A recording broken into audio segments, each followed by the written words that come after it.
भारतीय संस्कृति के बढ़ाने के लिए, भारतीय संस्कृति के प्रचार प्रसार के लिए हम सबको आशीर्वाद देते रहते हैं। यहाँ विराजमान सभी प्रमुख समाज सेवी, समाज के प्रमुख बंधुगण, विभिन्न शिक्षण संस्थाओं के गुरुजन बंधु और विभिन्न शिक्षण संस्थाओं से पधारे मेरे प्यारे प्यारे बच्चों, निश्चित रूप से आज बहुत ही खुशी का दिन है। देश की आजादी के बाद लगातार हम हर वर्ष स्वतंत्रता दिवस मनाते।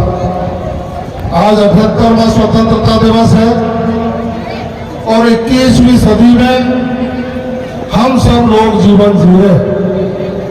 आजादी के बाद से आज तक हर वर्ष हम उन शहीदों को याद करते हैं, नमन करते हैं उनके चरणों में, जिनकी कुर्बानी के बाद, लंबे संघर्ष के बाद देश को आजादी मिली। उन शहीदों की जहां भी वो होंगी आत्माएं निश्चित रूप से देख करके खुश होते होंगे कि हमारे देशवासी आज खुले में सांस लेकर अपनी प्रगति की गाथा लिख रहे हैं। देश में अनुकूल परिस्थितियां हैं, इन अनुकूल परिस्थितियों में देश विकसित देशों की श्रेणी में शामिल होने की ओर अग्रसर है।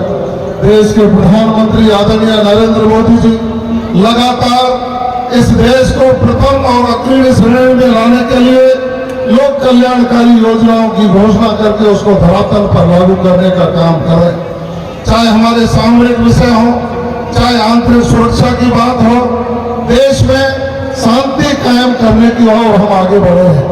जब देश दो संविधान और दो निशान और दो विधान और दो प्रधान की ओर वर्षों से हम देखते थे, उसको भी माननीय नरेंद्र मोदी जी के नेतृत्व में धारा 370 और 35 से खत्म करके एक देश, एक निशान, एक प्रधान और एक विधान की हमारी परिकल्पना को पूरा करने का काम किया। एक भारत श्रेष्ठ भारत, इस ओर हम आगे बढ़ रहे हैं। पड़ोसी देश जिस तरह से हमारे देश की ओर आंख उठा करके देखते थे, उनको भी अपनी सीमाओं में बांधकर हमारे सैनिकों का मनोबल बढ़ाकर पड़ोसी देशों को भी सबक सिखाने का काम समय समय पर किया।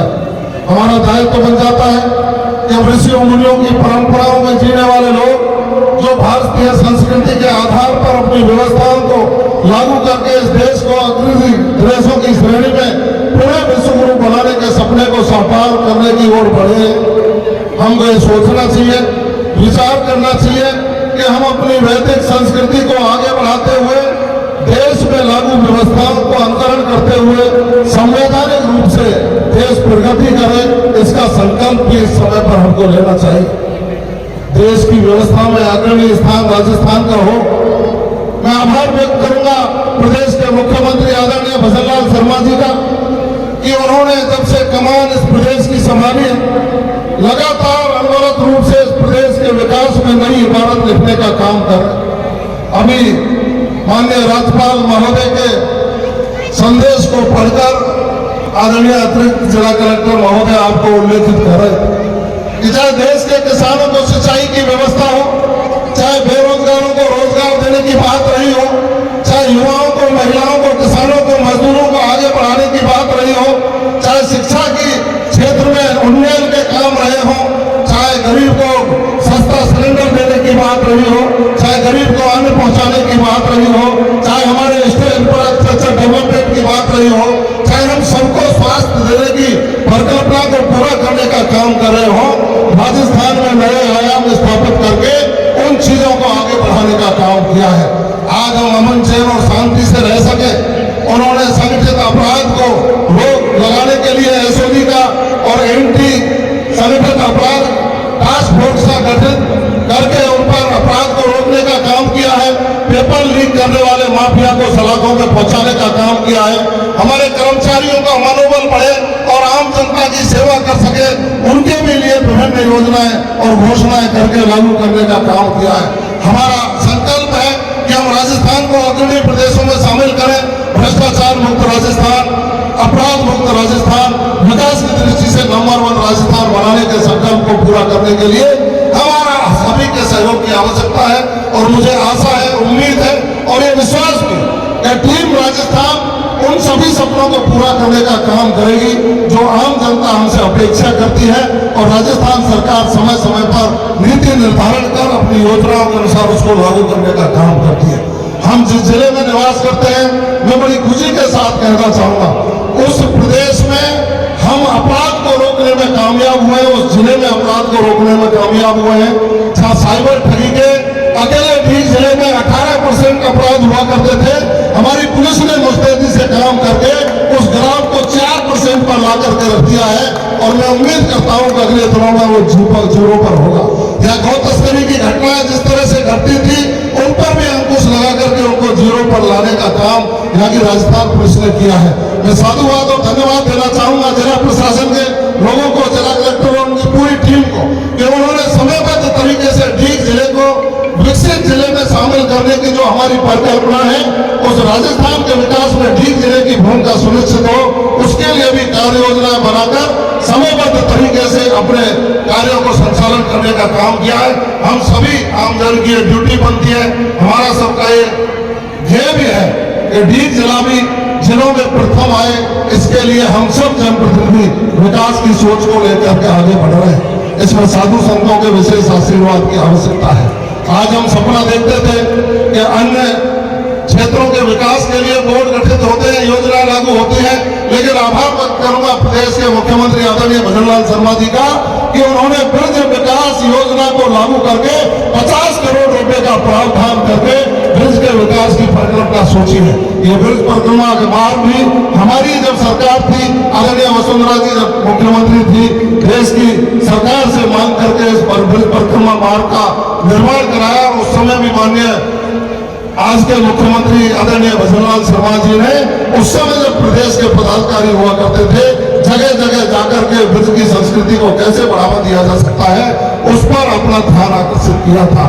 हमारी चाहे डीग के बाईपास की बात रही हो, चाहे नगर के बाईपास की बात रही हो, चाहे अलवर से आगरा तक एक्सप्रेस वे की बात रही हो, चाहे भरतपुर में बीडीए के डेवलपमेंट की बात रही हो, नगर की नगर पालिका के उन्नयन की बात रही हो, पेयजल के समस्याओं के समाधान की बात रही हो, चाहे विभिन्न योजनाएं लागू करके हॉस्पिटलों का उन्नयन करके इस क्षेत्र के विकास में चार लगाने का काम किया है। चूंकि आज हम स्वतंत्र भारत में इस मंच पर खड़े होकर के उद्बोधन देने में गौरवान्वित। इसी विद्यालय में मैंने 9वीं से लेकर के 11वीं तक की शिक्षा प्राप्त की, यहीं खेला हूँ, यहीं पढ़ा हूँ।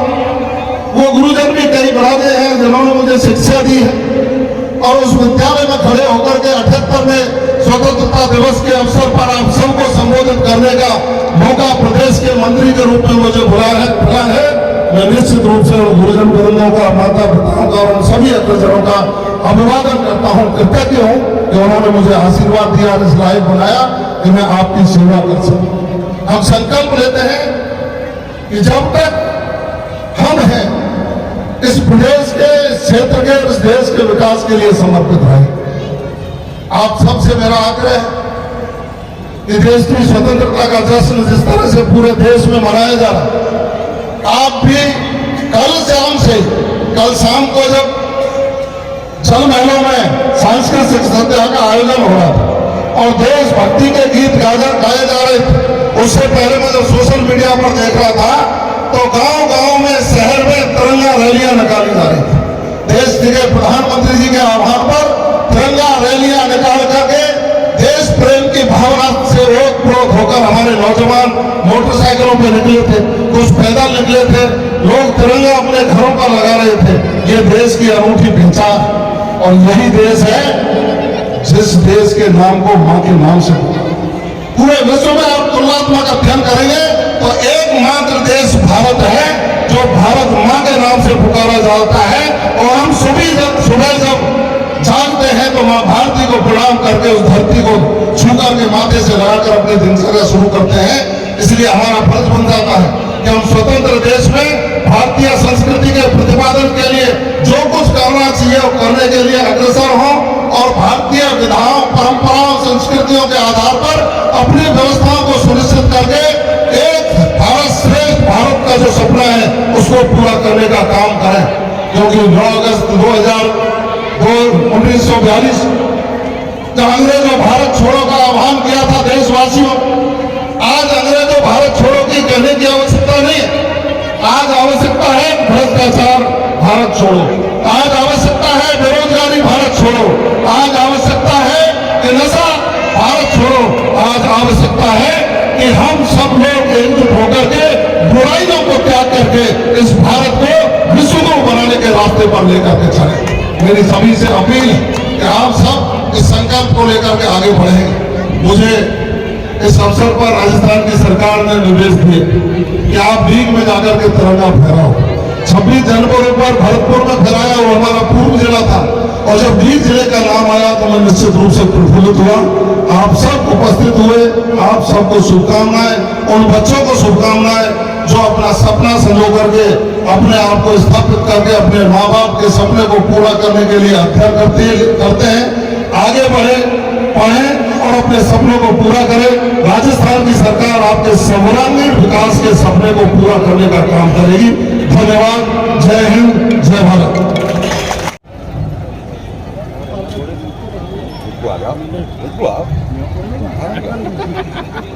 आइए हम सब भीग जिले को नशा मुक्त कराने का दृढ़ निश्चय करें।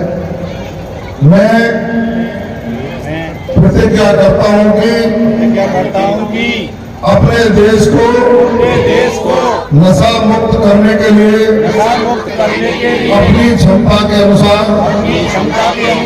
हर संभव प्रयास करूंगा। धन्यवाद।